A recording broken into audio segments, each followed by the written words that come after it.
வணக்கம் நேயர்களே, கடவுளூர் டிவி நேயர்களுக்கு லக்ஷ்மணா அன்பு வணக்கங்கள். இப்போ நம்ம பார்க்க போகிறது வார ராசி பலன் 24ஆம் தேதியிலேருந்து 2ஆம் தேதி வரை எப்படி இருக்க போகுதான்னு பார்க்க போகிறோம். ஸோ எப்போதும் சொல்லதாங்க, லக்னத்துக்கு பாருங்கள். ராசிக்கு பார்ப்பதை விட லக்னத்துக்கு பார்க்க ரொம்ப பர்ஃபெக்டாக இருக்கும். உதாரணமாக ஒரு மகர லக்னம் விருச்சிக ராசினா நீங்கள் விருச்சிக ராசிக்கான பலன்களை பார்க்கறத விட மகர ராசிக்கான பலன்களை பார்க்க ரொம்ப பர்ஃபெக்டாக இருக்கும். முதல்ல வர்றது பொது பலன்கள், அதுக்கப்புறம் தசாபுக்தி பலன்கள் வரும். ஸோ உங்களுக்கு என்ன தசாபுக்தி அந்தரங்கள் நடக்குதோ அதை நீங்கள் மேட்ச் பண்ணி பார்க்கும்போது உங்களுக்கு ரொம்ப பர்ஃபெக்டாக இருக்கும். வீடியோட எண்டில் டிப் ஆஃப் த வீக் இருக்குது, மறக்காமல் பாருங்கள். சிம்மராசி. ஸோ சிம்மராசிக்கு பார்த்தீங்கன்னா உங்களுக்கு ராசி அதிபதி சூரியன் 7 இருக்கார். ஸோ 7 இருக்கும் நல்ல வளர்ச்சி, நல்ல வெற்றிகள் கிடைப்பதற்கான வாய்ப்பு ரொம்ப சிறப்பாக இருக்குது. 2-11ஆம் அதிபதியான புதனும் 7 இருக்கும்போது நல்ல வெற்றிகளும் பெரிய லாபங்கள் வரதுக்கான வாய்ப்புகள், சுப நிகழ்ச்சி சார்ந்த விஷயங்கள் நடக்கிறதுக்கான வாய்ப்பு ரொம்ப நல்லா இருக்குங்க. அதுக்கப்புறம் பார்க்கும்போது உங்களுக்கு 3ஆம் அதிபதி, ஸோ 3 மற்றும் 10ஆம் அதிபதியான சுக்கிரன் 8 இருக்கும்போது தொழில் ரீதியான விஷயங்கள் ரொம்ப கவனம் தேவை. ஏதாவது புதிய ஒப்பந்தங்களோ இளைய சகோ சார்ந்த விஷயங்களும் கொஞ்சம் கவனமாக இருக்கிறது ரொம்ப ரொம்ப அவசியம். இதனால் ஒரு பெரிய மன உளைச்சல் வர்றதுக்கான வாய்ப்புகள் இருக்குது. ஸோ அதனால் கொஞ்சம் கவனமாக இருங்க. பட் இருந்தாலும் அது ஒரு பரிவர்த்தனையில் இருக்குது. அது என்னென்னா உங்களுக்கு 10-8 பரிவர்த்தனை இருக்கும்போது தொழில் ரீதியான விஷயங்கள் ஏதாச்சும் ஒரு பெருசாக நான் ரிஸ்க் எடுக்கிறேன், பெரிய ஒரு ரிஸ்கில் பெரிய கடன் வாங்குறதோ பெரிய ஒரு இதிலெல்லாம் தவிர்ப்பது ரொம்ப ரொம்ப நல்லது. ஏன்னா அதை நீங்கள் லாக் ஆகிறதுக்கான வாய்ப்புகள் இருக்கனால ரொம்ப கவனமாக இருங்க. அதுக்கப்புறம் பார்க்கும்போது உங்களுக்கு 4ஆம் அதிபதி, ஸோ 4ஆம் அதிபதியான 4 மற்றும் 9ஆம் அதிபதியான செவ்வாய் 11 இருக்கும்போது நல்ல லாபங்கள் வருவதற்கான வாய்ப்பெல்லாம் ரொம்ப நல்லாயிருக்கு. அது 4-9 அப்பா அம்மாவால் நல்ல லாபங்கள், சந்தோஷங்கள், குதூகலங்கள்லாம் வர்றதுக்கான வாய்ப்புலாம் ரொம்ப நல்லா இருக்குது. நிலபுலன்கள் மற்றும் வெளிநாடு சார்ந்த விஷயங்களில் பெரிய வெற்றிகள் கிடைக்கும். மேற்படிப்பு சம்மந்தமான விஷயங்களை படிக்கிறவங்களுக்கு பெரிய லாபங்கள், பெரிய வெற்றி கிடைக்கிறதுக்கான வாய்ப்புலாம் ரொம்ப நல்லா இருக்குது. ஸோ எல்லாமே ரொம்ப சிறப்பு தான். 5 மற்றும் 8ஆம் அதிபதியான குரு 10 இருக்கும்போது தொழில் ரீதியான விஷயங்களை ஒரு ஸ்ட்ரெஸ் வர்றதுக்கான வாய்ப்புகள் ரொம்ப கவனமாக இருக்கும். பட் இருந்தாலும் இதில் பார்த்திங்கன்னா அது பரிவர்த்தனை குரு பார்த்திங்கன்னா உங்களுக்கு 10-8 பரிவர்த்தனை இருக்கும்போது கவனமாக இருக்கணும். தொழிலில் மாமியார் சம்மந்தமான விஷயங்கள், மாமியார் வீட்டுக்கு போகும்போது நமக்கு அவமானங்கள் வர்றதுக்கான வாய்ப்புகளை நிறைய ஏற்படுத்தும். குழந்தைகள் விஷயங்களும் கொஞ்சம் கவனமாக இருக்கிறது ரொம்ப ரொம்ப நல்லதுங்க. அதுக்கப்புறம் பார்க்கும்பொழுது உங்களுக்கு 6ஆம் அதிபதி 7 இருக்குது. ஸோ 6ஆம் அதிபதி 7 சனி இருக்கும்பொழுது கொஞ்சம் அந்த வேலையில் நல்ல ஏற்றங்கள், நல்ல லாபங்கள் கண்டிப்பாக கொடுக்குங்க. ஸோ அதெல்லாமே ரொம்ப சிறப்பு தான். மற்றபடி பார்த்தீங்கன்னா கணவன் மனைவி உறவில் மட்டும் கொஞ்சம் சின்ன சின்ன விஷயங்களில் ஒரு கருத்து வேறுபாடுகள் வர்றதுக்கான வாய்ப்புகள் ரொம்ப பார்த்து நடந்துக்கணும். அதுக்கப்புறம் பார்க்கும்போது உங்களுக்கு 8ஆம் அதிபதியான குருவுடைய சாரத்திலே போகும்போது நடைமுறையில் சின்ன சின்ன ஒரு ஸ்ட்ரெஸ்ஸஸ் வர்றதுக்கான வாய்ப்புகளும் கண்டிப்பாக இருக்குங்க. அதுக்கப்புறம் பார்க்கும்போது உங்களுக்கு 9ஆம் அதிபதி செவ்வாய் 11 இருக்கும்போது வெளிநாடு சார்ந்தவர்களுக்கெல்லாம் பெரிய லாபங்கள், பெரிய வெற்றிகள், தந்தையால் ஒரு லாபங்கள் வருவதற்கான வாய்ப்புகள் நல்லா இருக்குது. ஒரு மேற்படிப்பு சம்மந்தமான விஷயங்கள் அப்ளை பண்ணிங்கன்னா உடனே ஓகே ஆகிறதுக்கான வாய்ப்புகளும் ரொம்ப நல்லா இருக்குது. அதுக்கப்புறம் பார்க்கும்போது உங்களுக்கு 11ஆம் அதிபதியான புதன் 7 இருக்கும். சுப நிகழ்ச்சிகள் சார்ந்த விஷயங்கள்லாம் நடப்பதற்கான வாய்ப்புகளும் ரொம்ப சிறப்பாக இருக்குங்க. ஸோ இதுவரை பார்த்தது பொது பலன்கள். இப்போ பார்க்க போகிறது தசாபதி பலன்கள். சிம்ம லக்னமாக இருந்து சூரிய தசாபுத்தி அந்த பெரிய வெற்றிகள், சுப நிகழ்ச்சிகள் சார்ந்த விஷயங்களை நடப்பதற்கான வாய்ப்புலாம் ரொம்ப சிறப்பாக இருக்குங்க. ஸோ நீங்கள் முயற்சி பண்ணும்போது எல்லாமே வெற்றியாக அமைவதற்கான வாய்ப்புலாம் ரொம்ப நல்லா இருக்குது. சிம்ம லக்னமாக இருந்து சந்திர தசாபுத்தி அந்த சந்திரன் 12ஆம் அதிபதியாக இருந்து நல்ல ஒரு வளர்ச்சி, நல்ல ஏற்றங்கள் வருவதற்கான வாய்ப்புலாம், ஆன்மீகம், கலை சம்பந்தமான விஷயம், நல்ல வெற்றிகள் கிடைக்கிறதுக்கான வாய்ப்பு, வேலை இல்லாத வேலை கிடைப்பதற்கான வாய்ப்புலாம் ரொம்ப சிறப்பாக இருக்குங்க. ஸோ இது ரொம்ப நல்ல விஷயங்கள் தான். சிம்ம லக்னமாக இருந்து செவ்வாய் தசாபுத்தி சிறப்பான பலன்கள், நிலபுலன்கள், தந்தை தாயாரினால் பெரிய லாபங்கள், ரியல் எஸ்டேட் துறையில் இருக்கவங்க வண்டி வாகனங்கள் வாங்க விற்க செய்கிறவங்களுக்கெல்லாம் பெரிய லாபங்கள் வர்றது. அது மட்டும் இல்லாமல் பார்த்திங்கன்னா வெளிநாடு சார்ந்தவர்களும் பெரிய லாபங்கள் வருங்க. ஏதாவது மேற்படிப்புக்காக நீங்கள் அப்ளை பண்ணிங்கன்னா கண்டிப்பாக கிடைக்கிறதுக்கான வாய்ப்புலாம் ரொம்ப நல்லாயிருக்கு. சிம்ம லக்னமாக இருந்து உங்களுக்கு ராகு தேசாபத்தினா ராகு உங்களுக்கு 8 இருக்கும்போது கொஞ்சம் கவனமாக இருக்கணும். ரொம்ப எமோட் ஆகிறதுக்கான வாய்ப்புகளை கண்டிப்பாக கொடுக்கும்.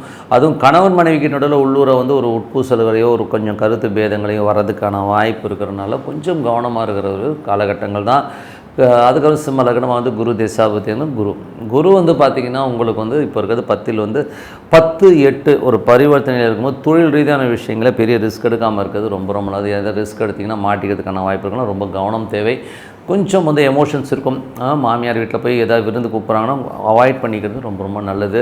மற்றபடி பார்த்திங்கன்னா சிம்ம லக்னமாகுது சனி தேசாபத்தினா சனி பார்த்திங்கன்னா 6ஆம் அதிபதி 7 இருக்கும்போது வேலையில் நல்ல ஏற்றங்கள், நல்ல லாபங்கள் வர்றதுக்கான வாய்ப்புகளை கண்டிப்பாக கொடுக்கும். பட் இருந்தாலும் குருவுடைய சாரத்தில் இருக்கும்போது கொஞ்சம் எமோஷன்ஸும் ஒரு ஸ்ட்ரெஸ்ஸையும் கண்டிப்பாக கொடுத்துருங்க. சிம்ம லக்னமாக இருந்து புதன் தசாபுத்தி அந்த புதன் வந்து 2-11ஆம் அதிபதியாக இருந்து அவர் 7ல் இருக்கும்போது சுப நிகழ்ச்சிகள் சார்ந்த விஷயங்கள் நடக்கிறதுக்கான இப்போ ரொம்ப நல்லாயிருக்கு. ஸோ இப்போ ட்ரை பண்ணும்போது அந்த விஷயங்கள்லாம் எல்லாம் கூடி வரும். நல்ல சிறப்பான சந்தோஷமான குதூகலமான விஷயங்கள்லாம் கண்டிப்பாக நடக்குங்க. சிம்ம லக்னமாக வந்து கேது தசாபுத்தி இருந்தாலும் கேது வந்து 2ல் இருந்தது சூரியனுடைய சாரத்தில் இருக்கும். சுப நிகழ்ச்சி நடக்கும். பட் இருந்தால் கொஞ்சம் வெடுக்கெடுக்குன்னு பேசுகிற மாதிரி விஷயங்களுக்கும் கொஞ்சம் கவனம் தேவை. ஸோ அதனால் வந்து இதெல்லாம் வந்து ஒரு பொது பலன்கள். ஸோ இப்போ பார்க்கும்போது தசாபதி பலன்கள் வந்து பார்த்திங்கன்னா சிம்ம லக்னத்தில் வந்து அந்த சூரியனுங்கிறது பார்த்திங்கன்னா சிறப்பான பலன்களை கண்டிப்பாக கொடுத்துவாருங்க. சூரியன் வந்து உங்களுக்கு 7ல் இருக்கும்போது நல்ல ஒரு விஷயங்கள் நல்ல ஏற்றங்கள் வருவதற்கான ரொம்ப நல்லா இருக்குது. சிம்ம லக்னமாகுது சந்திர தசாபுத்தி இருந்தாலும் சந்திரன் வந்து உங்களுக்கு 5, 6, 7 பயணிக்கிற இந்த காலகட்டங்களில் குழந்தைகள் வேலை சம்மந்தமான விஷயங்களில் கொஞ்சம் அலைச்சல்கள் கொஞ்சம் விரயங்கள் ஏற்படுவதற்கான வாய்ப்புகளை கண்டிப்பாக கொடுத்துருங்க. சிம்ம லக்னமாக வந்து செவ்வாய் தசாபுத்தின்னா 2-11ஆம் அதிபதி செவ்வாய் வந்து உங்களுக்கு வந்து 2-11இல் வந்து அந்த செவ்வாயுடைய ஆதிபத்தியம் இருக்கும்போது சிறப்பான பலன்களை கண்டிப்பாக கொடுத்துருங்க. அதுவும் வந்து பார்த்திங்கன்னா தந்தையால் வந்து நல்ல லாபங்கள், நிலப்புலன்கள், ரியல் எஸ்டேட் துறைகள் மற்றும் விஷயங்களில் மேற்படிப்பு சம்மந்தமான விஷயம் பெரிய லாபங்கள் வர்றதுக்கான வாய்ப்பு ரொம்ப நல்லாயிருக்கு. ஸோ சிம்ம லக்னமாக வந்து ராகு தசாபுத்தி ராகு வந்து சிறப்பான 8ல் இருக்கும்போது கொஞ்சம் மன உளைச்சலையும் ஸ்ட்ரெஸ்ஸையும் கண்டிப்பாக கொடுத்துரும். கொஞ்சம் கவனமாக இருந்துக்குங்க. சிம்ம லக்னமாக இருந்து சனி தசாபதி சனி வந்து 6ஆம் அதிபதி 7ல் இருக்கும்போது கொஞ்சம் சின்ன மன உளைச்சலும் ஸ்ட்ரெஸ்ஸையும் கொடுத்துரும். ஆனால் வேலையில் வந்து நல்ல ஏற்றங்கள் நல்ல லாபங்களும் பட் ஸ்ட்ரெஸ்ஸை தவிர்க்க முடியாதுங்க. ஸோ சிம்ம லக்னமாக வந்து கேது தசாபத்திங்கள கேது வந்து 2ல் இருக்கும்போது கொஞ்சம் வந்து பார்த்து பேசுறது ரொம்ப நல்லதுங்க. சுக்கிர தசாபத்தியில் பார்த்திங்கன்னா சிம்ம லக்னத்திற்கு உங்களுக்கு வந்து 3 மற்றும் 10ஆம் அதிபதியுடைய ஒரு பரிவர்த்தனை 8 பரிவர்த்தனை இருக்கும்போது தொழில் ரீதியான விஷயங்கள் புதிய ஒப்பந்தங்கள் சம்மந்தமான விஷயம் ரொம்ப கவனமாக இருக்கணுங்க. ஸோ இதெல்லாம் கொஞ்சம் பார்த்து நடந்துங்க. மற்றபடி எல்லாமே சிறப்பாக அமையுங்க. எப்போதுமே சொல்கிறதாங்க ஒரு பிரார்த்தனை எப்படி ஒரு 3 வேளை சாப்பாடு ஒரு வேளை தூக்கம் ரொம்ப முக்கியமோ அது மாதிரி வந்து ஒரு பிரார்த்தனைங்கிறது வந்து ரொம்ப முக்கியம். ஸோ அதனால் மனதார இறைவனை வந்து பிரார்த்தனை பண்ணி அது வந்து என்ன சாமியாகனா இருக்கலாம். ஸோ இப்போ வந்து ஈஸ்வரன் பிரார்த்தனை பண்ணி ஓம்னு வச்சாகணும் உள்ளுக்குள்ளே அந்த பிரார்த்தனை வரணும். ஸோ அந்த மாதிரி பிரார்த்தனை பண்ணும்போது கண்டிப்பாக நம்ம வாழ்க்கையில் அடுத்த லெவல் போகிறதுக்கான ரொம்ப சிறப்பாக இருக்குது. ஸோ இப்போ பார்க்க போகிறது tip of the week. So tip of the வீக்கில் இப்போ நம்ம பார்க்க போகிறது என்னென்னா சூப்பர் ஸ்டார். நிறைய பேர் வந்து கேட்ட கேள்விகள் என்னென்னா சூப்பர் ஸ்டார் ஜாதகம் எப்படிங்க அப்படிங்கிற மாதிரி. ஸோ சூப்பர் ஸ்டார் ஜாதகன்றது வந்து அவர் வந்து ஒன்று ஜெனட்டிக்கில் வரதாக இருந்தாலும் மேஜராக அந்த விஷயங்கள் எப்படி வரும்னா இப்போ வந்து ஒரு ஜாதகம்னு எடுத்துட்டோம்னா வெறும் ஒரு ராசி கட்டத்தை மட்டும்தான் நம்ம பார்க்குறோம். ஸோ ராசி கட்டம் பார்ப்பாங்க, இல்லை சில பேர் நவாம்ச கட்டம் பார்ப்பாங்க. பட் அப்படி கிடையாது. கிட்டத்தட்ட வந்து 32 கட்டங்கள் வரும். ஒரு ஜாதகம் வந்து 32 கட்டமாக பிரியும்.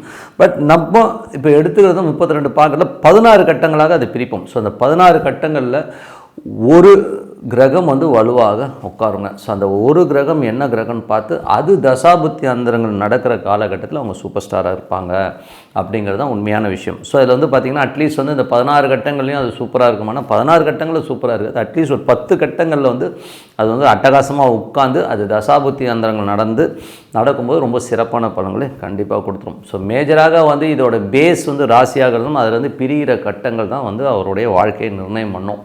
பட் எல்லாருக்குமே 16க்கு 16 சூப்பராக இருக்கணும். 16க்கு 16 யாருக்குமே சூப்பராக இருக்காது. 16க்கு ஒரு 10 இருந்தால் ஒரு சூப்பர் ஸ்டார்.